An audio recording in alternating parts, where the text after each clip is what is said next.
Hey, welcome to the Fireside. This is Sean from Firekeeper Studios, and today we're talking to Fully Loaded Stan, an amazing artist working out of Providence who I've been working with for quite a while. It was really nice to sit down and just talk to him for a bit and get to know some of his personal history and his journey with music. Stick around after the conversation for a live performance of a new song by Fully Loaded Stan called Golden, which was produced, mixed, and mastered by yours truly. Golden will be going live on all streaming platforms on the same day this episode premieres. Enjoy. Yeah, just working, grinding, same, everything. Yeah. Everything the same. We've been doing some sessions down at this other studio recently. Have you been putting a lot of tracks into the vault recently? Yeah, a lot of tracks in the vault. Probably like 100 plus, probably more, maybe 200 plus. Like a lot of songs that I didn't release yet. So we just plan on releasing it consistently every 2 weeks, 3 weeks, things like that. So yeah, that's smart. For sure. Yeah. You still doing a lot of home recording or? Yeah, not really. You know, when I can. Yeah. But I've been hitting the studio, going to the boiler room out there, stuff like that. So yeah, no, it's good that you're staying active and stuff. Yeah, that's sick. So yeah, I'm curious to know a little bit more about your history. What was the first song that you ever actually recorded? The first song, I don't know. It's hard to say because I was serious and I wasn't serious and I was serious. So I don't really count my first song ever as my first song ever, if that makes sense. What was your first song, and then what was your more official first song? My first song, it was a song called "You Don't Know." But my very first official, where I was kind of taking it serious, was Section 8 Baby, really. And Locations. Yeah, that one. Gotcha. Actually. Yeah. I was wondering about the Section 8 Baby thing. Can you explain that phrase? Really, Section 8 Babies, that's where I grew up, in Section 8 all my life. But it means, we're going to be bigger than that, you know what I mean?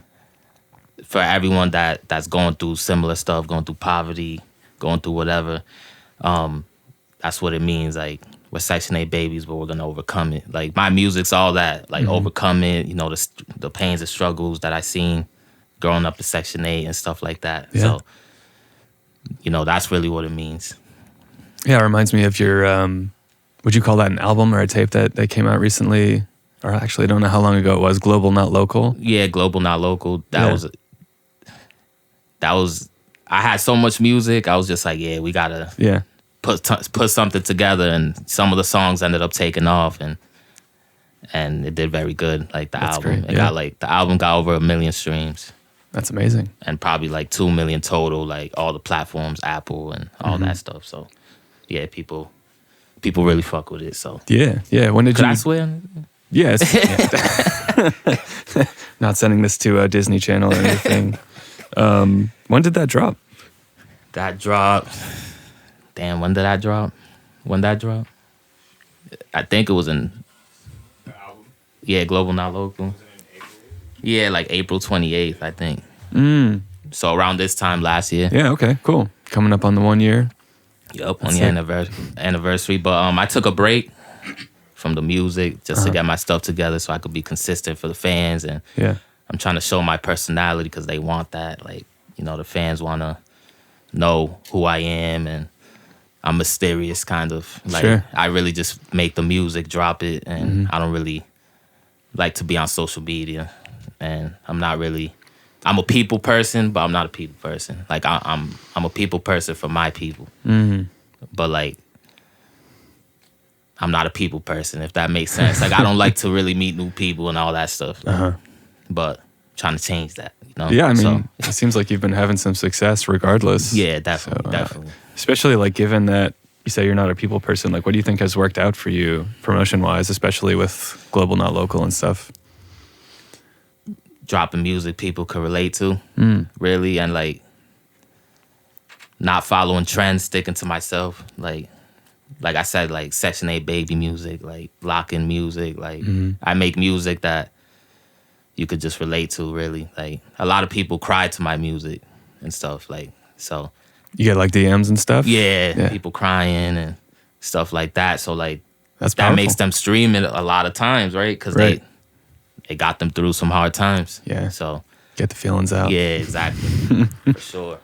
I mean, that's pretty powerful. I've gotten like a couple people say stuff like that to me, but nothing, probably not on that scale. Because Yeah, it's my crazy, music, like, people don't hear it. Not a lot That's of what people keeps hear me it. rapping. A lot of times I want to quit. Yeah. But it keeps me going. Yeah, yeah. know, so. What do you think? What are your, aside from that, like, what do you think are your motivations for making music? Like, you have a lot of drive and stuff. I can see that. Like, what's the drive? What's pushing that drive forward?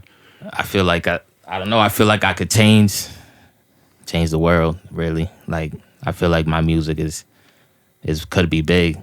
Like I don't talk about the same topics as a lot of people. I do, but I don't. Like mine's is different. Mine's is like a lot of people kind of glorify like seeing bad things and stuff like that, but I kind of go against that and say, you know, I might have went through that type of stuff, but we're gonna overcome that. Mm-hmm. Like that's not what we want to do. That's not the goal. The goal is not to live in poverty and stay there and stuff like that. It's supposed to fuel you and keep you going. So that's basically what I feel like fuels me. Yeah, no, there's definitely like a really strong like motivational Yep. element to your lyrics and messaging and stuff. Definitely. And I still got the other music too, like the fun music, because I'm fun too. Like I like, you know, traveling and chilling and stuff like that. So I have that type of music too, but my main style is the relatable music. So. Yeah. For someone who's like making, like you were saying, like you had like 100 songs in the vault and stuff. Like, what's your kind of writing process? How do you come up with that much music? Because for me, that would be, if you asked me to write 100 songs, I'd be there for like 2 years. Yeah. know? So a lot of it's freestyle, but I've been writing lately because like when I freestyle, sometimes like the topics are repetitive. Sometimes you need to sit there and think and really put your brain to it. So that's really how I just come up with all that music. I just work hard, really. Yeah. You know, keep freestyling, keep writing. I have a couple producers. Shout out to them, Stylist, Crejon, that send me a lot of beats, and that you know I'll hear a beat and get motivated. Yeah, Like, all right, this is how I'm fit. The beat is what I'm feeling for sure. at the moment. Yeah.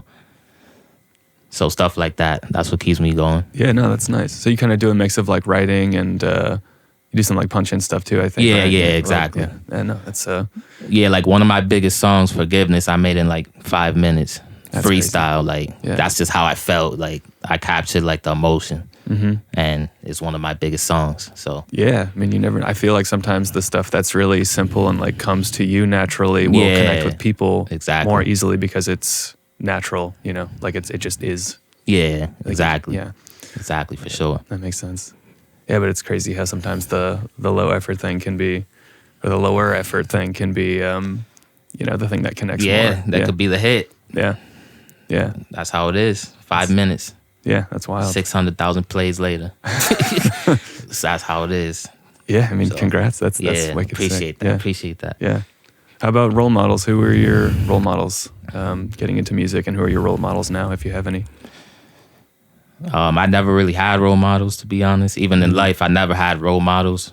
I had people I didn't want to be like, right? The opposite of role models. Yeah, the opposite. So people who, let's say I've known 10 years, they're still in the same position. I don't want to be that. Or like people who have a kid, let's say, and don't take care of them. I don't want to be that. So like my whole life was based off of that. Like Yeah. watching people that weren't doing the things they were supposed to do and not wanting to be that. So that's how I became who I am. Section 8 baby. That's powerful, though. Yeah. There should be a word for that. Like, Yeah, like demotivational. right. Or not, I don't know, I guess that's not the Like word. the opposite of role models. They should make a word in the dictionary for that. But yeah, that's pretty much where that comes from. Like, so Yeah, I mean, that's interesting. I feel like, yeah, some of that, especially being in Rhode Island, it's like, or being from Rhode Island, like it's a small state. Exactly. I feel like you have to, there's this. you got a chip on your shoulder. Yeah. And everyone's like that. Everyone feels like we're from the smallest state. We have a chip on our shoulder and stuff like that. So everyone has that type of attitude, you know. So most people, most of my friends, most of everyone, really. Yeah. So, I think that was in my head for a long time growing up. Yeah. And now I realize it doesn't really matter. Yeah. As I got older, I'm like, yeah, doesn't matter. No, yeah, I mean, I think Rhode Island's pretty nice, actually. Yeah, it's got a lot of cool stuff, actually. It's not bad at all. Yeah, it's not bad. I was curious about that, actually. Like, I was wondering, like, how do you think being from Providence or being in Providence has, like, influenced your music career on a more sort of, like, you know, because a lot of people do have that mentality of, like, it's harder to make it being from a smaller place. Yeah, because it definitely is, for sure. That's not a lie, but that's where global, not local comes from, really. Mm-hmm. So I always think global, not local. Like, I think big, not small. A lot of, like, the artists, they think just about their city or, you know, their friends. And it's, those people are not going to buy your merch. They're not going to do that. They're not going to, a lot of them won't even go to your concert. People you grew up with, right? Because, I don't know, they don't see you as a rapper. Yeah. They see you as their friend from the block or that they grew up with or from school or whatever. This kid's a rapper now, you know? So, like, you got to get those people that really don't know you, to be honest. Those people come later once you already establish something, so. Yeah. There's a saying about that I can't remember. It's like... Yeah. King and... I don't remember do you remember what it is? Like peasant in your village, like king in another place, something like that. I can't remember it, but crabs in the bucket, I guess. Yeah, in a way. Same vibe, I think. Yeah, but yeah. No, I think that's totally real. So yeah, for sure. How have you connected with people outside of Providence, if that's, you know, given that is a big thing? So like early in my career, I was like traveling a lot. LA, Atlanta, Florida, stuff like that. And then other than that, social media, really. And I know people. Like, I grew up with a lot of people.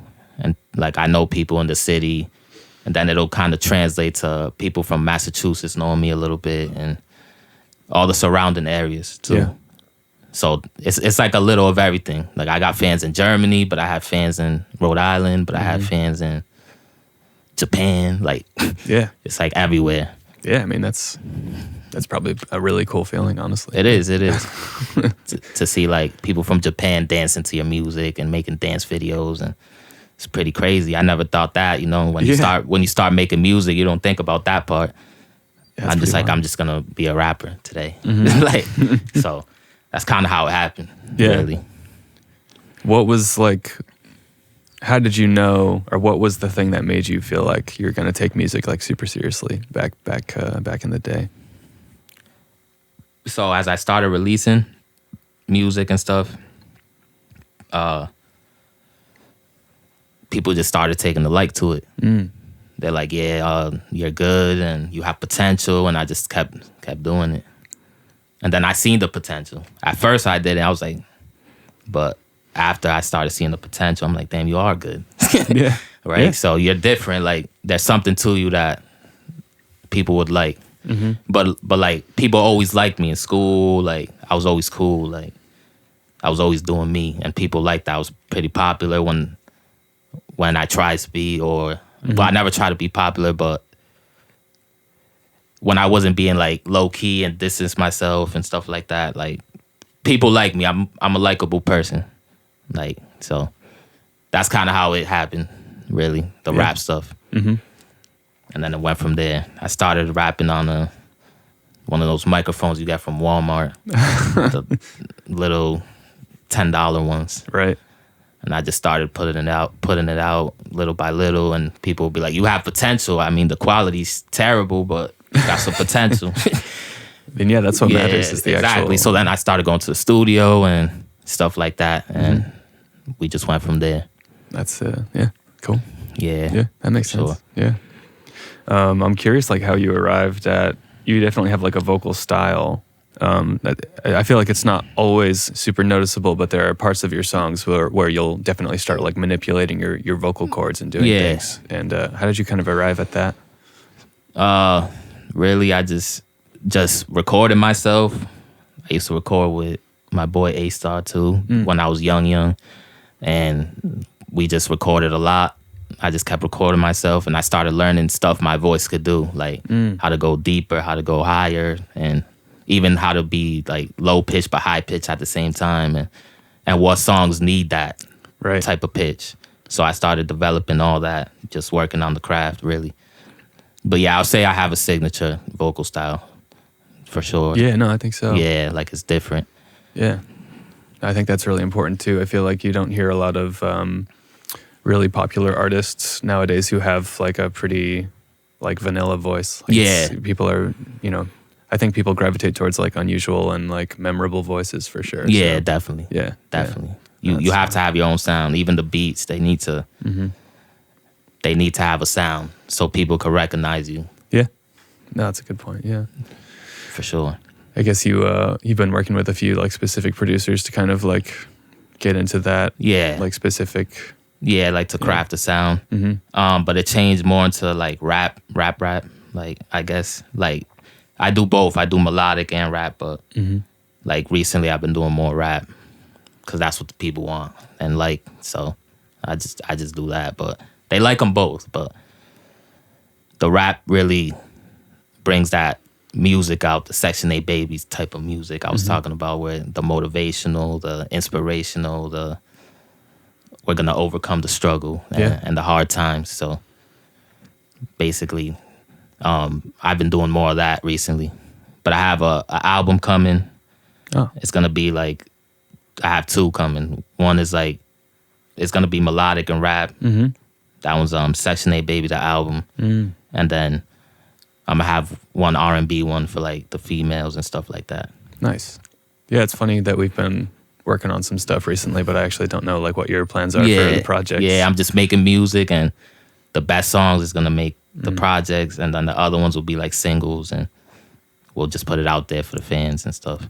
How do you decide like what like going through that process of picking out the songs from that vault that you were mentioning earlier? Like, how do you know which ones? Is it like which ones resonate with you, your friends, like random people? Yeah, like opinions from my friends and people, my team, people around me, and then kind of ones I'll choose that I like. Sometimes you can't just overthink this stuff. Just drop it. Just drop the shit. Like drop the damn song. Like, because I done messed up a lot of times where I dropped the song as a throwaway, but people actually loved it, and it became kind of a hit. You know what I mean? Like, and if I had the thought that it was a hit before I dropped it, it would have got pushed harder. But because I thought it wasn't a hit, I messed up, right? So basically, I'm trying to stop. I stopped doing that since I got older, more in my career, more everything. I stopped overthinking the process. Yeah. I kind of know what like the people like at this point and stuff like that. So that's why I feel like it's gonna be a good year for me musically. Yeah, no, I believe that. Yeah, I think especially when you're a bit younger, you want to make sure every move you make is like exactly right. But yeah, and it's like you'll never know. Like, you got to put the stuff out there. You got to let the people choose. It's a lot more random than you expect. I think. Yeah, exactly. Like the song you don't expect will blow up. Like, I mean, the songs that did big for me, I kind of expected them to do good though, for the most part. Like, I kind of knew, like, yeah, this one's kind of crazy. Like, well, you're getting more knowledgeable and having more. You've had more experience now, and exactly. Put stuff out and seeing how people respond to it and stuff. Exactly, that makes sense. For sure. So you have, or I guess I'm not sure whether to use past or present tense, but tell us about your relationship with Big Scar. Yeah, so Big Scar, he was we did that song at the end of the day, but in a way he was a big part of the rap, because at the time I did the song, even though I was doing songs with big artists like him and other artists, I wanted to quit. And he pulled me to the side and he was like, don't rush this. It's not what you think. Like, you got to be ready for this. Like, you're probably not ready. Like, don't rush it. You know what I mean? So that really hit me at the time. And he showed a lot of love. Like, a lot of love that, other rappers wouldn't show. Yeah. He was a genuine artist, so he was a real one. R.I.P. Big Scar. Yeah, For yeah, real. definitely. How did you initially connect? Through his manager. My team, his team put it together. Cool. We flew out to Atlanta, shot the video, and it was love since then. He shared the video, and it did what it did. We probably could have pushed it better on our side, but he did everything he had to for it. So he's 100% real. Like, he's genuine. He's the videos you see of him and all that content and all, that's who he is. Like, the life of the party. Like, that's how he was. So he's a real one for sure. I'm always appreciate the advice he gave me for sure. What do you think he meant when he said don't rush it? Like, what exactly? So, like, a lot of times as an artist, you're like, why am I not blowing up? I'm good. I could rap. Like, why am I not there where I'm supposed to be? But it's not your time yet. You know? Like, so at the time, I wouldn't be ready. Like, at that time, I would not be ready to perform in front of millions or thousands of people. Like, I wouldn't. But I thought I would be, but I wouldn't for sure. Like, 100% sure. So that hit me at the time. And now I know you do got to be ready, because this comes with a lot. It's not just you make music. There's fan interactions, tours. You got to be safe going everywhere. You see rappers dying everywhere. So you got to know what you're doing. Yeah. So that's why it hit me. And he kind of told me too, like, a lot of people change. The people you think would be real, they're not real, like, stuff like that. So he was right, So I've seen that throughout my career. Like, people change up and they don't support you and stuff like that. So everything he said was true. So it's a lot of love for him. Yeah. Respect. Yeah. It's sad you won't be able to work with him again. That's definitely pretty tragic. Yeah, definitely. Yeah. R.I.P. Yeah. Well, yeah. Speaking of, like, tours and stuff, you mentioned tours being part of it, and like having fans in other countries and stuff. Do you have any kind of plans for touring at the moment? Yeah, we want to put together a tour. We're trying to see, like, where the bulk of the fans are, like my team, and we're trying to put our own independent tour. But it's about that time. Like, I have fans that really want to come to shows and see that stuff. But like I said, since it's scattered, it's a little hard. Yeah, I bet. Yeah. So we're trying to see, like, where we could start at, what region or area. But soon for sure, like, 6 months, hopefully, to a year, maybe. Cool. Yeah, no. 6 months to a year after I really start releasing my stuff again, and I'm back at it, because I haven't dropped in a while. But my songs are still doing good. I'm not doing any promotion. I still get 4,000 or 5,000 streams a day. Yeah, that's on amazing. Spotify alone. You know, like, I'm not doing anything. I'm just chilling, making music. So my songs lasted. Like, people like them. So for sure. That's that's great. Yeah, very good to hear that. That things are working out. No, definitely. Yeah, I'm sure it's only going to go crazy once you start pushing new stuff out. Yeah, for sure. And I'm still far from where I want to be, but we're getting somewhere though. Where do you want to be? What do you want to accomplish before you kind of retire from music? Whenever that might be. I just want to touch the people, like more people. Like, I want to have, like, a fan base. A big fan base, because I have a fan base already. But I don't really care about, like, the stuff other people care about, cars and girls and money and fame and all that. I don't care about that. I want to touch the people. Like, that's all my whole image is about. That's what I'm about. So in success, like, in a success way, what that means is, like, I'm able to tour really and connect with my fans, and they could see me perform and stuff like that. That's really it. Yeah, that's all I want. That makes sense. Yeah. Right? It seems like you're doing it already. So that's... in a way, we get in there. Yeah, for sure. Yeah, just keeping on building. Yep. Yeah. You just gotta keep building, keep going, keep dropping, stay consistent, do what we do. That's powerful stuff. Speaking of, like, connecting with people, I was wondering if you could talk about Letter to My Daughter. Yeah, definitely. Yeah. So how did like, that- yeah. like how I made it. You mean? Yeah, like what was going on? What were you thinking and feeling making that? Like, So I was just my daughter was born like 3-4 months before that song, and I thought being a dad was gonna be easier than what it was, right?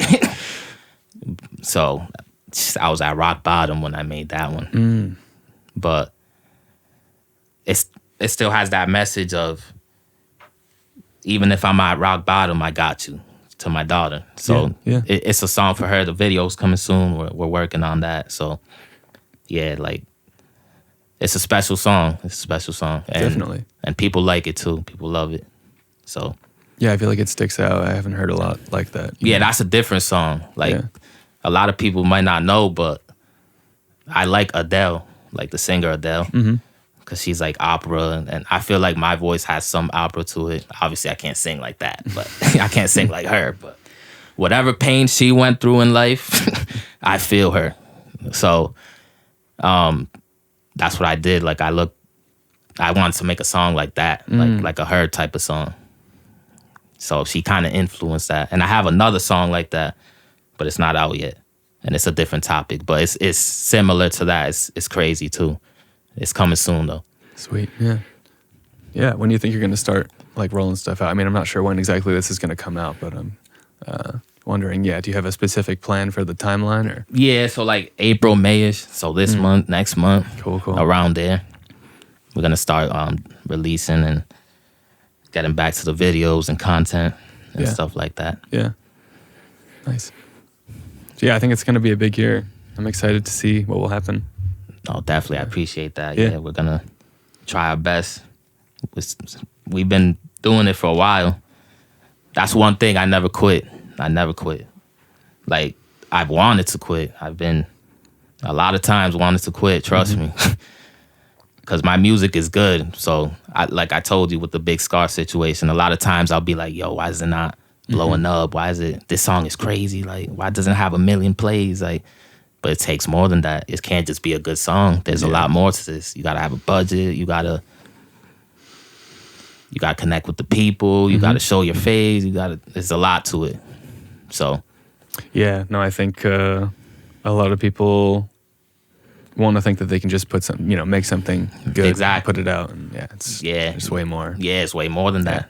If that was the case, a lot of people would have blew up. I know people with more talent than people in the industry, but they just don't do what it takes. They don't got what it takes. Like, so you got to have what it takes in every way. Business, how you carry yourself, your image, your music. Because you can have a decent song and have all the other stuff and it could go somewhere. Yeah. Like, it's about the music, but it's not about the music. It's about the person nowadays a lot. Yeah, it's a mixture. For sure. Yeah, I guess when people are asking me what I think about like promotion and marketing and stuff, I usually tell them it's like you kind of have to think of it as if you're like launching a small business, and like the marketing is like probably 50%. I would say like you need to give it as much effort as the actual music, I would say. I think even more. Yeah. To be honest. I mean, you have more experience than me. I'm just an engineer, but I wouldn't be surprised if it's more, Like, it's better to have focus on one hot song instead of trying to like have 10 hot songs, because if you have one song with the plan and you have a good strategy for it and it's going how it's supposed to be, it's just gonna grow from there. But if you keep dropping 10 songs with no strategy or plan, then this might not go anywhere. Yeah. And then when you have that audience, that's when you start being consistent and drop those 10 songs. So that's what I learned from doing this stuff. How do you go about pushing one song? Like, what do you do so you're not just, posting a picture of the album cover every day? Yeah, so like just content, like especially nowadays, like you could do behind the scenes of you recording it. You could do explaining the creative process. You could do the album covers one, or the single cover or whatever. That's another one. Just anything, content, like take pictures around the time, release those pictures, do stuff like this, interviews and podcasts, and all around that single though. That's what's hot. That's what, if I come on your podcast and your people come see what I'm doing, they're gonna see that song, right? So that's how it goes, pretty much. Yeah, no, that makes sense. Just trying to get as much. Yeah, do everything around that song. Take a picture, put the song on Instagram, like, you know how you could put the little song on it. Yeah. Like do that. Mention the song just keep doing content, because like if you do a music video, you could really cut it up in pieces and release like 10 parts of it. Yeah. Of course, you don't want to like annoy people, so you have to do it right. Yeah. And that's up to, you know, the artist to learn. Like you got to learn what's right for you. You might have people that love you. You post every day and people love it, but you might just have that certain audience that's just on these certain days and stuff like that. So you got to figure that out. That's a good point. Yeah, if someone just happens to not be like looking, exactly, they just won't especially see it. Like how everything's like algorithms and stuff like that. You have to make sure you're posting so the people that like you see it, not anyone else really. Just worry on those people. A lot of times artists like focus on the people who are not supporting. You got to focus on the people who are supporting and grow that. If it's 10 people, that can turn to 100, then 1,000. And if you could sell out a show with 100 people or 1,000 people, you're making money off music. So that's what you need to be thinking about. Yeah, I've definitely heard people talk about just like developing your like core fan base and trying to focus on having enough fans where you can do what you want to do and support the career and support yourself. Yeah, and that's where the people are gonna be behind you at. Like, your core fan base, those are the people that go up to bat for you anytime. They might say, "Oh, this artist sucks," but those people are not having that. Right. They're gonna go up to bat for you. No, he doesn't suck. He's good. You know. So that's how it goes. Yeah. No, that's especially when you're making music that's like more emotional and like connecting with people. I feel like you're definitely probably a little more able to do that than some other artists for sure. No, for sure, for get sure. The passionate fans. Yeah, if you're a troll, you just got to keep trolling, I guess. I guess so. Yeah, like I guess that's what they do, right? You just keep trolling. So like, I guess that's how they make it. I don't know. I'm not a troll, so. Yeah, me neither. Not my personal strategy. Yeah, but there is a lot of them out there. It's a way to get attention. Yeah. Yeah. Like if you're one of those, I guess you keep trolling and something comes out of that trolling. There's multiple ways. Exactly. Yeah. I'm curious if you could talk a little bit about the record deal for Lost Souls and like how that came about and what that meant and how it influenced the song and the trajectory of the song and stuff. Yeah, so pretty much we released the song as an audio. It had no video, no anything. This is just audio at the time. We pushed it a little bit on Spotify, whatever, and then it started booming. The song itself started hitting like 5,000-7,000 streams a day. So it's like moving quick. It's hitting like 150,000 a month. So like people was reaching out. That wasn't the only label reaching out at the time. We had like 5 to 7 reach out, but we went with them because they were Universal. It's a sub label to Universal, but they were with Universal. So, you know, the CEO of Universal had to sign it and we had to sign it. So we're like, all right, these are big people. Maybe they could take it where it need to go. Yeah. But yeah, I'm still locked in that deal. That song is it's half ownership. They own half, I own half. So that's the deal right now. But yeah, they helped get it more places that it wasn't at the time. So like Sirius XM and other little places, and kind of they helped with strategies, how to, you know, kind of what I was talking about earlier. I kind of learned that all from that process right there. Yeah. So like it was necessary to do. Like would I have made more money keeping the song? Hell yeah. I would have made more money keeping the song, but it's not about the money sometimes. You got to learn in this game. So yeah, kind of like a strategic kind of move Yeah, rather than So like immediate? I learned a lot from them, like how they move, how a label would promote a hit song. Yeah. So that's what I did. Yeah, no, I mean, it seems like it works out. I mean, it worked out, like Yeah. just looking at how many plays the song has and stuff. But Nah, yeah, it definitely worked Yeah. out. That song is up there. It went viral on a couple platforms, and it has almost 1 million on Spotify. So it did good. Yeah. I wasn't expecting that. Like, Yeah. I know the song was good, but I wasn't expecting like that type of reaction to it. So yeah. Congrats. No, I appreciate that. amazing. Yeah, definitely. Definitely. And more came out of it. More deals. Like I have one right now with like a distribution company, but a lot of artists, they could just distribute through anyone, but some distribution companies have a label too. And they help push the music for a percentage. Sometimes 85-15 split, whatever, 80-20. They help push it, get it more out there, put it where it needs to be, and you give them 20%. So I have one like that now. So all my new music would be under that. And that emerged from the first deal that you made? Yeah, from that song, basically. Oh, from the song. Okay. Yeah, That from makes like sense. that song having traction. See, so I messed up with that song, Lost Souls. Like I told you, it was hitting 5,000 to 7,000.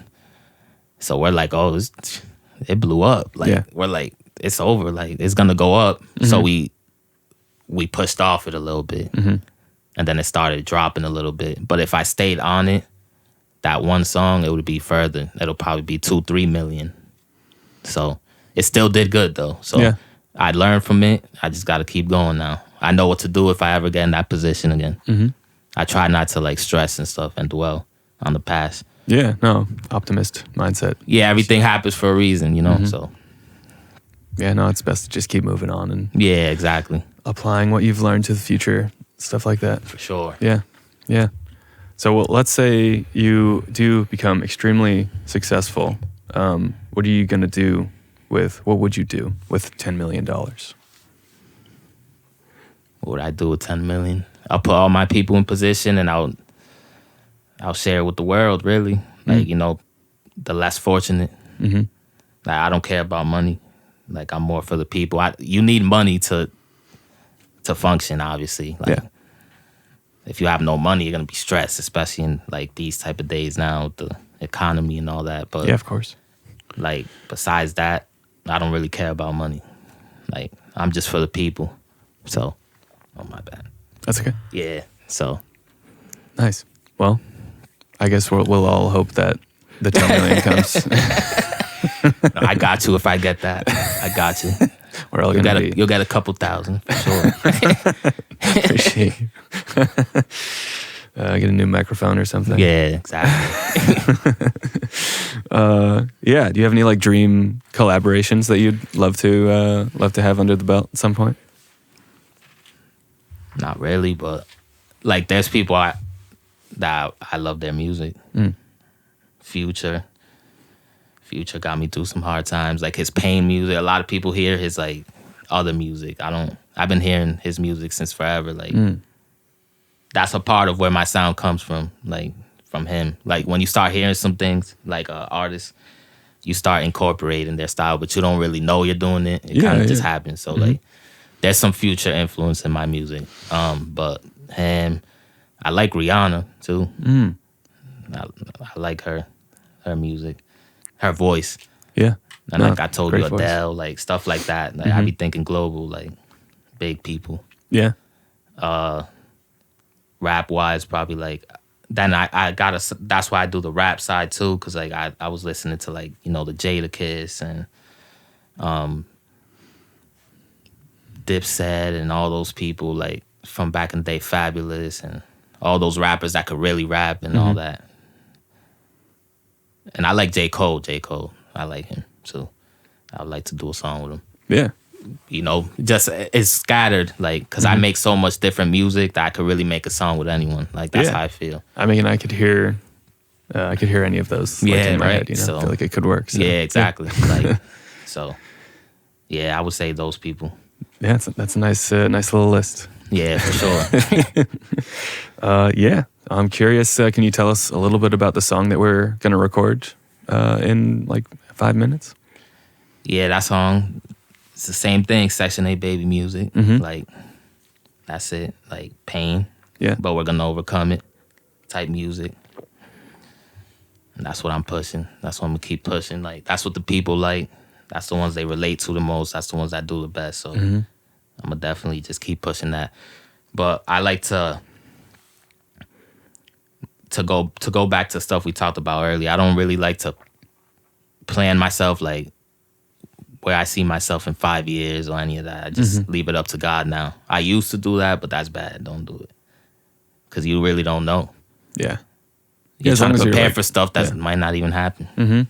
So As long as you're doing the right things, yeah, you like just have to accept I whatever just might come. wherever I'm gonna go, I just follow God's plan. That's it. Wherever He takes me, that's where I'm gonna go.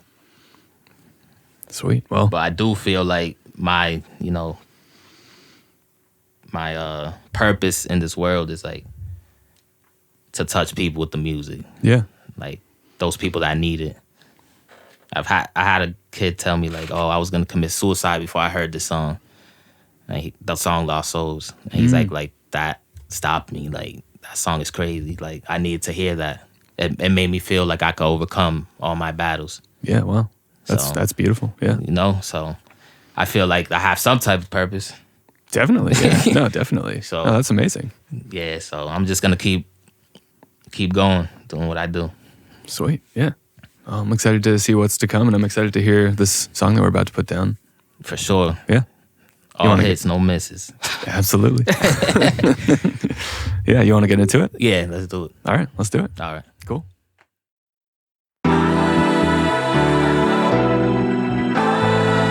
I remember hard times when I was little. Life was hard, it was tough, it was brittle. Section 8, baby. Section 8, baby. I remember hard times when I was little. Life was hard, it was tough, it was brittle. Older sister, little bro, I'm in the middle. Skipping school, going half on McGriddles. Puzzle life, trying to solve this riddle. Before you shoot, you gotta learn how to dribble. When you try to score, don't let him blow the whistle. When you get a chance, show him you official. Section 8, baby, now I'm a grown man. Stuck to the code, I was with the program. I'ma be the same way till I'm an old man. Growing up, it was rough, we don't hold hands. I won't stop till all my brothers own land. Best advice for a young and be your own man. Best advice for an artist, be your own brand. But don't follow your plan, follow God's plan. We was hijacking, kicking niggas' doors. We was hijacking, stealing niggas' clothes. Yeah, I'm tired, it's been a very long road. But I still got a long way to go. Yeah, I'm clean, got a purified soul. Like Messi always made my goals. Stay down, always play my role. I'm a man, I take care of my own. Look, I always knew I was gold. I always knew I was chosen. I always knew I had motion. Look, I always knew I had motion. I always knew I was golden. I always knew I was golden. Section 8, baby. Y'all know what's going on. Look, I always knew I was golden. I always knew I was chosen. I always knew. And it don't stop here. Firekeeper. We come alive, live and direct. Section 8, baby. Go!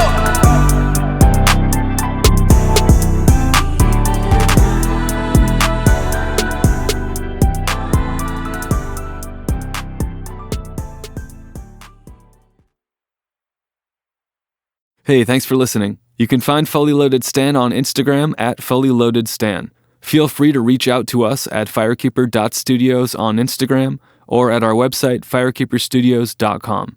Check out our videographer Pete's website, peterdebarosfilms.com, or his Instagram at KillPeteFilms. We're always interested in taking on new projects, and we really hope you enjoyed the episode. Thanks a lot. Peace.